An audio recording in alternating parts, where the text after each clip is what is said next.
हम लोग बात करने जा रहे हैं क्लास 12 का one of the most important chapter, that is cash flow statement. आज हम लोग सिर्फ इसके इंट्रोडक्शन की बात करेंगे कि what is the meaning of cash flow और इस चैप्टर में हम लोग को करना क्या है। ठीक है, किसी भी बिजनेस के अंदर हम उसके प्रॉफिट एंड लॉस से इस बात को असर्टेन नहीं कर सकते हैं कि कितना कैश आया या कितना कैश गया है या कितना कैश का बैलेंस है। प्रॉफिट एंड लॉस से हम लोगों को कभी भी कैश बैलेंस की एग्जैक्ट पोजीशन पता नहीं चलती है। अगर हम लोग को बिजनेस की कैश पोजीशन निकालनी है तो हम लोगों को बनाना पड़ेगा कैश फ्लो स्टेटमेंट। क्या है ये cash flow statement? Cash flow statement is a statement that shows inflow and outflow of cash under different activities. एक तो है कि पूरे बिजनेस में आउटफ्लो और इनफ्लो कैश का हो रहा है। इनफ्लो ऑफ कैश मींस जिन एक्टिविटीज से पैसा बिजनेस के अंदर आ रहा है, और आउटफ्लो ऑफ कैश मींस जिन एक्टिविटीज से पैसा बिजनेस से जा रहा है।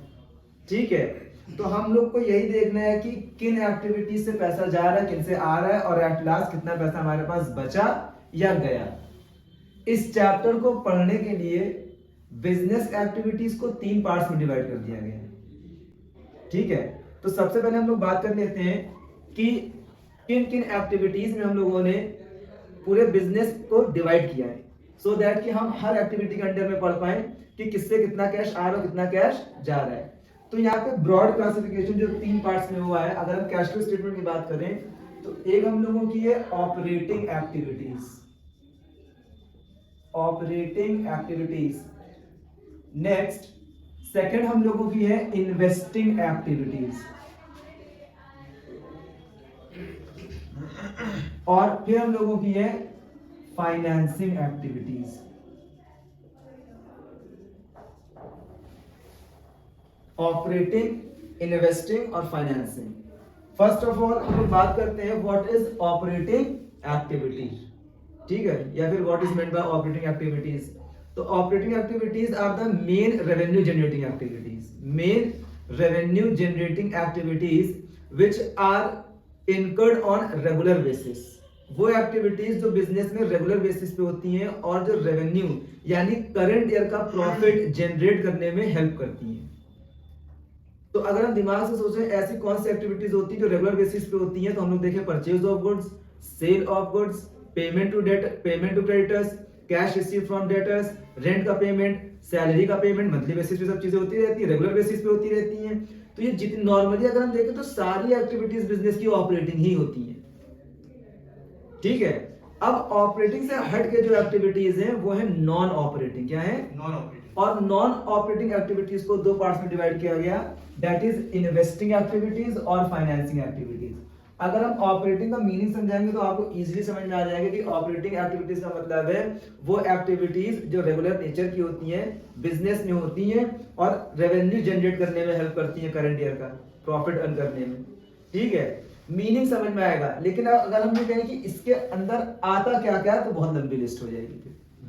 मान के चलिए कि अगर टोटल तीनों की बात कर ले तो 70% चीजें इसी में आती हैं, तो 70% छोड़ के हम 30% की बात कर लेते हैं, ताकि वो 30% समझ जाए तो 70% को अलग कर दें, वो तो इसमें आएगा ही आएगा। बात समझ में आ रही है? हम लोग बात करते हैं इन्वेस्टिंग एक्टिविटीज की। नाम से पता चल रहा है हम लोगों को कि यानी इन्वेस्टमेंट से रिलेटेड जो एक्टिविटीज होती हैं उनको हम लोग बोलते हैं इन्वेस्टिंग। लेकिन कैश फ्लो स्टेटमेंट में एक बहुत इजी डेफिनेशन जो लिखी है जिससे हम लोग पता चल जाए कि कौन सी एक्टिविटीज हैं, दैट इज इन्वेस्टिंग एक्टिविटीज। कौन सी एक्टिविटी हैं? तो activities which are related to purchase and sale of fixed assets. Activities which are related to purchase and sale of fixed assets. ठीक है, अभी हमने इसीलिए कुछ लिखा नहीं यहाँ पे। हम इसमें उसमें बता देंगे तो आपको ये अपने आप क्लियर हो जाएगी। तो इन्वेस्टिंग एक्टिविटी वो एक्टिविटीज होती हैं जो परचेज और सेल से रिलेटेड होती हैं। तो हमने यहाँ पे लिखा related to purchase and sale of fixed assets, जिसमें हम लोग के नॉन करंट इन्वेस्टमेंट भी आ जाएंगे। क्या आ जाएंगे? Non current investment. तो सिर्फ और सिर्फ इन्वेस्टिंग एक्टिविटीज में सिर्फ और सिर्फ हम लोग क्या रिकॉर्ड करेंगे, परचेज ऑफ फिक्स एसेट और सेल ऑफ फिक्स एसेट। बात समझ में आ रही है? और इसमें 3 इन्वेस्टमेंट इनकम आती है, 3 इन्वेस्टमेंट इनकम, दैट इज हम लोगों का इसमें रेंट रिसीव्ड, डिविडेंड रिसीव्ड और इंटरेस्ट रिसीव्ड आता है। इसके अलावा हम लोगों का इन्वेस्टिंग एक्टिविटीज में कुछ भी नहीं है। अब बात करते हैं हम लोग फाइनेंसिंग एक्टिविटीज की। Financing activities are related to business finance. Finance का मतलब होता है बिजनेस, फाइनेंस का मतलब होता है money which is required to run the business, कि पैसा हमको कहां से लाना है। इसीलिए ये एक्टिविटीज जो हैं ये रिलेट करती है कैपिटल स्ट्रक्चर से। किससे रिलेट करती है? कैपिटल स्ट्रक्चर से। ठीक है, तो हम लोग ये कह सकते हैं कि फाइनेंसिंग एक्टिविटीज क्या है?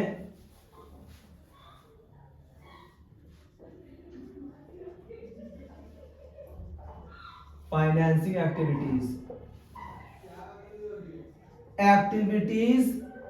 that affect the composition of capital structure। composition of capital structure, ठीक है। बेसिकली कैपिटल स्ट्रक्चर क्या मतलब है? हम लोग में बिजनेस में जो कैपिटल चाहिए होती है, ये इसके अलग अलग सोर्सेस होते हैं। हम लोग ये कैपिटल कहां से ले सकते हैं? शेयर इशू कर सकते हैं। शेयर में भी हम लोग इक्विटी या प्रेफरेंस दोनों इशू कर सकते हैं, इक्विटी या प्रेफरेंस। हम लोग डिबेंचर इशू कर सकते हैं। ये सब चैप्टर हम लोग को जो पढ़ने हैं। हम लोग बैंक से लोन ले सकते हैं। तो ये अलग अलग सोर्सेस ऑफ फाइनेंस होते हैं। रिटेन्ड अर्निंग होती है, क्या होती है? रिटेन्ड अर्निंग, यानी और भी होते हैं शॉर्ट टर्म, सब लॉन्ग टर्म है, शॉर्ट टर्म भी होते हैं। तो बेसिकली ये हम लोगों के बिजनेस के अंदर पैसा लाने के सोर्सेस है।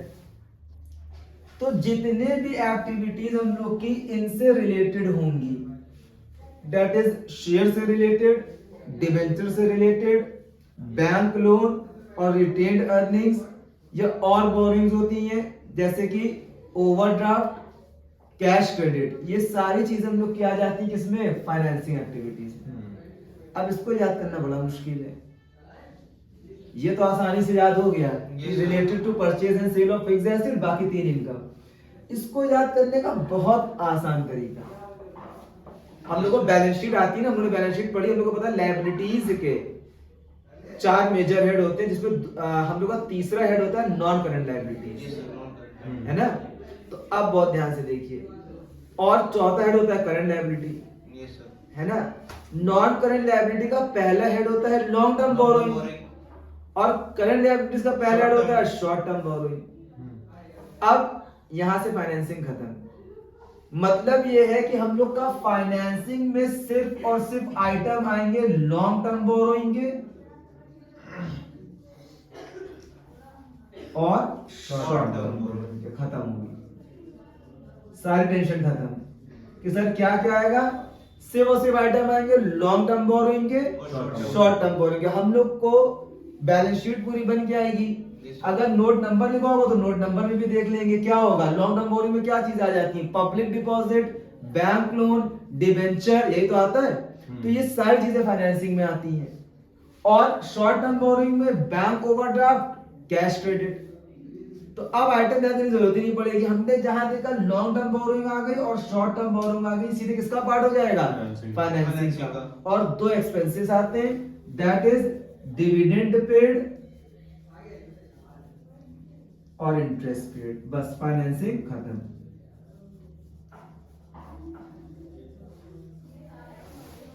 बात समझ में आ रही है? नहीं, बस फाइनेंसिंग में इससे ज्यादा कुछ भी नहीं आता।